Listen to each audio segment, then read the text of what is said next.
Alright y'all, we're going to play a little bit of a catch up. If you guys have been wondering where the videos have been for the new 10 acres in the property, we're actually breaking ground this month. So that's kind of what led me to making this video today. We're playing catch up at one of the farms that I actually maintain for a buddy. We're so close to getting him one of the bigger deer that are on this farm, and unfortunately he got shot. But you guys are going to see more of Tyler this year because we have another deer on this property that we think we're going to be able to execute on. So that's what kind of leads us to today's video, guys. The farmer's been getting a lot of changes recently, and we've had to kind of redo a lot of the stuff that we've done to the farm.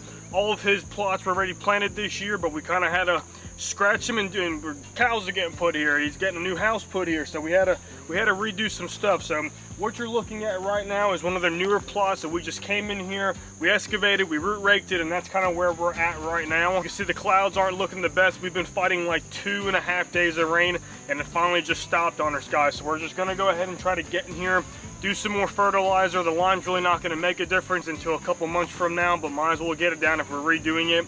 If we keep these low temperature days, we have a chance for our clover and our oats to kind of come up, so that's why we're rushing to get this done. So you guys will get to see me kind of mess around with this today. We're going to clean up some of these sticks, put some fertilizer, then tomorrow we're coming back, we're bringing the chisel plow. You guys are going to see us actually do another plot with the 4-wheeler, see the amazing results that does. And not long we've been moving feeders and blinds and getting the spot set up, and then here shortly you guys will get to see Tyler and I hunt the spot and hopefully get him a pretty big deer. So with that being said, let's get the fertilizer. All right, y'all, so for the fertilizer, we're going with the old 10-10-10. You know, with clover, you don't really need the nitrogen. It's gonna put that into the ground. Our oats do need it. So it's just kind of a good mix with the potash and all the other stuff. This plot was already planted. We expanded it a little bit more because we're losing a main one that's probably about 300 yards away from here. So this plot already got, you know, its fertilizer and stuff, but because we're kind of just boosting it up, why not? That's why we're going with the 10-10-10. I know normally we'll use a little bit higher for fertilizer, but this will do fine. We're going to throw down 80 pounds of this. Same thing with the lime. The lime, guys, it's a long-term thing. Plots like this, I don't use the ag lime. That's why I'll go with the pelletized, so you'll see that here in a second, but we're going to throw down 80 pounds of that too, just to kind of get it in. And it will have a long-term effect. Yes, short-term, you kind of want to do this previous, but like I said, it's going to help with this pH, and over time, as it absorbs into the ground, it will, and that's why I'm putting this out now, guys, because it's still kind of currently raining. By doing this now, it will kind of absorb into this muddy ground right now, so when we turn it tomorrow, we'll be good to kind of broadcast our seed and get to going. So that's why it's we're scheduling this right now.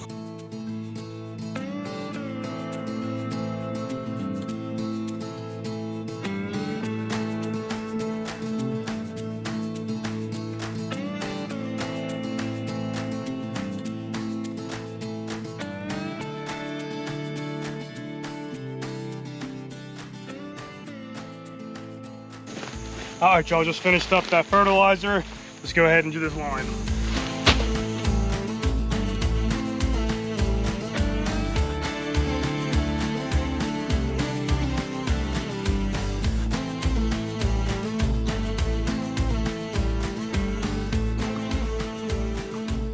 All right, guys, we just got done wrapping up all of our fertilizer and lime. Really quick, we're gonna talk about today's sponsor, and that is Tideweed. Right now, I am wearing Tideweed's hunting neoprene 5mm boots. They can be used for hiking, camping, farming, gardening, fishing. It does not matter. Days like this where I know my boots are absolutely going to get soaked, why not throw on a pair that's going to be durable for the entire day? And with them being a neoprene, that's like the stretchy weighted material. They're the #1 most comfortable boots. If I'm going to wear muck boots, they have to be neoprene. It's a funny tip that I do, guys, but I'll take these boots and I'll stick them upside down in between my truck bed and like my back glass, and when you do that, they're 100% waterproof. It doesn't matter if they get rained on or whatever, and days like this I can just literally pull them out, throw them on, and I'm ready to tackle the entire day. Look, boots can get very, very expensive, all the way up to the $500 mark. These, for being under $120, you cannot beat that deal. And once again, like the book bag, I think I've only owned 2 pair of these in the last 5 years. They don't rip at the seams, and you can just rely on them. That's what you want in a pair of boots or any type of hunting gear or gear in general you're going to have out here in the field. This is only one product out of many on Tideweed's website that you guys can go check out.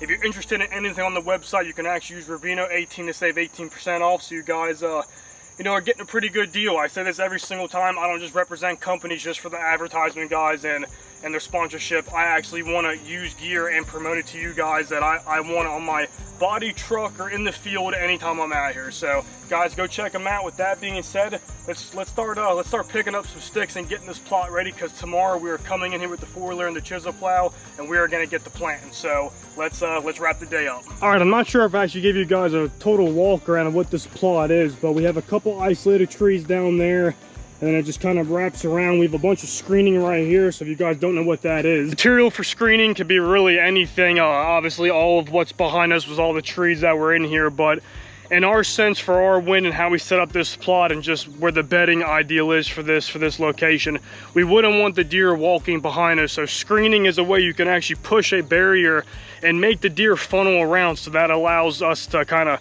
you know, control the deer, make them do what we want them to do. It's a wild animal and they're not predictable, but with the proper setup, you can kind of, you know, force them to do something. So that's all of our screening. The blind's going to be exactly where my 4-wheeler is, and then we're overlooking this entire plot. What we're going to do now, guys, is all of these big, you know, pine trees and sticks and stumps that are all just kind of laying through here, we're going to go through and pick all of those up and just kind of throw them to the sides. So running a 4-wheeler and having a chisel plow, yes guys, it is the cheaper method, but you know, it does come with its negatives, and stuff like that's going to kill us tomorrow with the chisel plow. Not being able to have something hydraulically to pick up the 4-wheeler, and not being able to go backwards. It's a one motion type of thing, so if there's any debris inside the plot, it's going to get jammed up. We have to go behind it, pick it up, clear it out, and we'll have to do that regardless, but it at least allows us to come in here and maintain a plot like this and get it established. And you guys know me, I'm going to always choose kind of the harder route to do things, to show you guys that you don't need that expensive equipment to do that. So let's start prepping this plot and start picking up some sticks.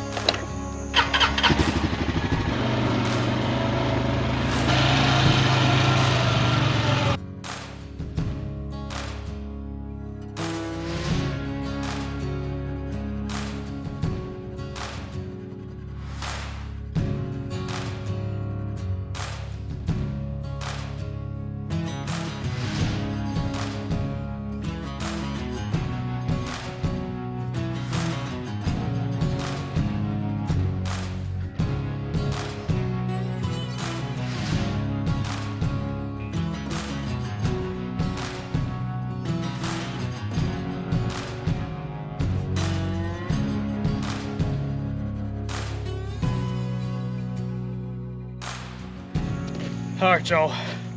Might not have been in frame, but I've been up there too. Might not have got all of them, but spent a good 40 minutes doing that, make me feel better. We'll be back tomorrow to start chisel plowing all this stuff, get it much better than what it is now, and we'll be planting. All right, y'all, it is the next day. I didn't film this, but I just went around any of the potted areas like the trees that have a little bit of vegetation. I went ahead and just hit it with a heavy dose of Roundup, so all that's gonna die off anytime before I plant. You know, we're relying on the next couple weeks for, you know, what we're planting to start really germinating and growing. And in the meantime of that happening, we're gonna have competition coming in too. So it normally will creep from the outskirts or inside the plot if it wasn't done well enough. Obviously, half of this plot, there's not much grass. So any grass that was there, I sprayed that. I went all the way around the outskirts, sprayed the whole perimeter. So guys, with that being said, we are ready to rock and roll on doing some chisel plowing.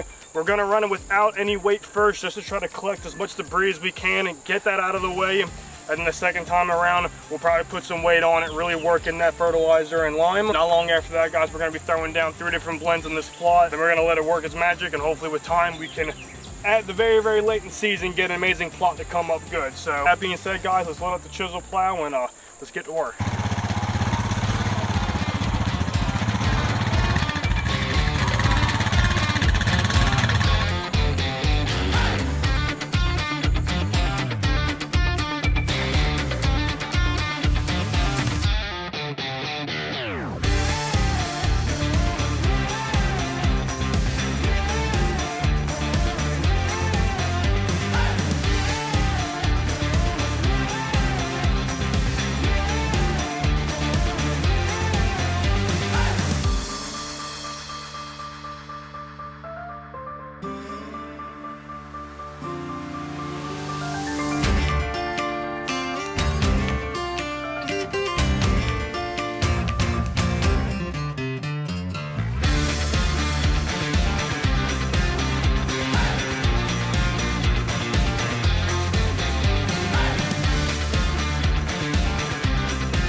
All right, Joel, it's been about an hour and a half doing that, and I'll show you guys the pile here in a second. I've pulled up so many roots. That's the whole point of not using weight. It's just to kind of gather the surface. Now we're gonna go back through with some center blocks and just kind of dig a little deeper so we can rip anything more up. And then after that, guys, we're broadcasting. And then this time around, just because of the heat we're dealing with right now, I am gonna try to bury some of these seeds. It's just very little though, just to give them that cushion, what they need to hopefully get a fast germination. So let's load up some weight and let's get back to it. I'm gonna spin you guys around. That's everything, and that whole pile right there is what I've pulled out so far.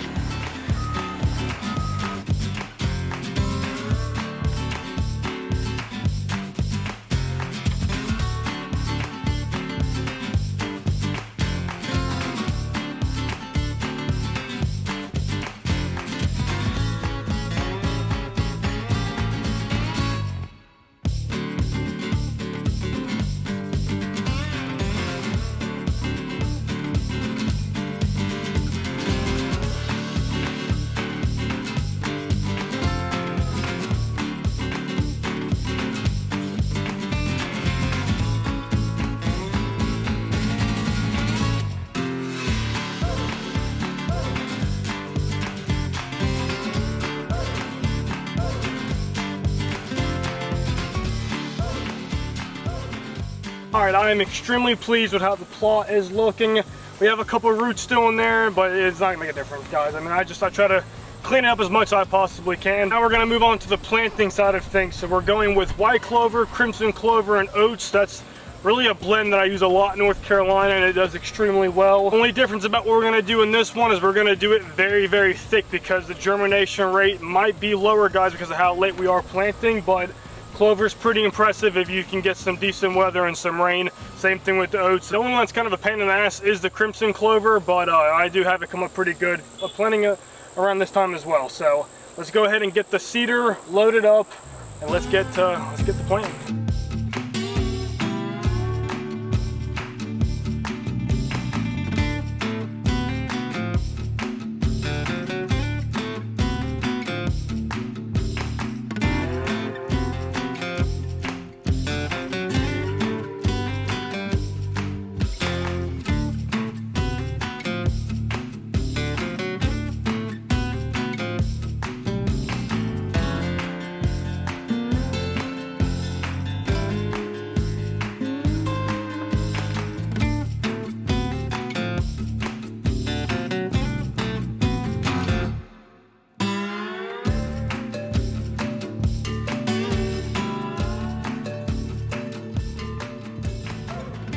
All right, y'all, the seed ratio is pretty good in my opinion.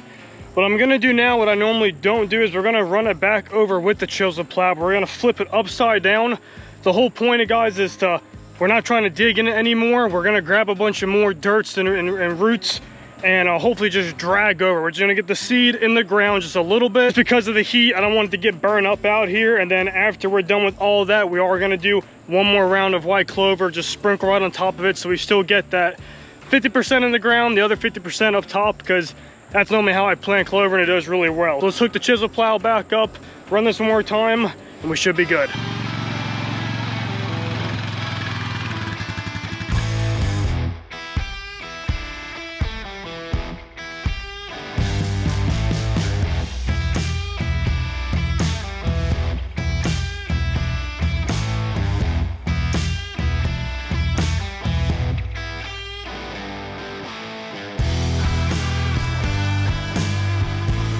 One more round of white clover, guys, and we're gonna wrap up this plot.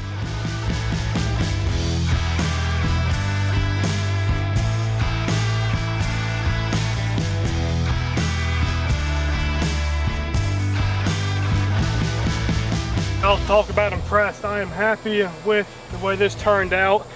And I always enjoy doing stuff with the four-wheeler, guys, because I can come in here, get what I gotta get done. It looks really good. It normally plants pretty good. And I did it the cheapest way possible. I just get the enjoyment of just what I can do for the animals with my equipment. Really, really stoked to see what this plot turns into. I'm gonna go move the feeder in here, and that's what we're doing on this farm, guys. We're kind of getting everything realigned and got to get set back up. This farm in the last 3.5 years has not gone a month without having limited amounts of food and mineral. I mean, we keep this farm very, very well maintained, so these plots are very important to get to get set up. So we're gonna back out of here. I appreciate you guys watching. This is how you can plant something extremely late in the season and still have really good results. And we will be doing an update on this plot so you guys can see what it turns out to planting like this. So I appreciate you guys watching. Until next time.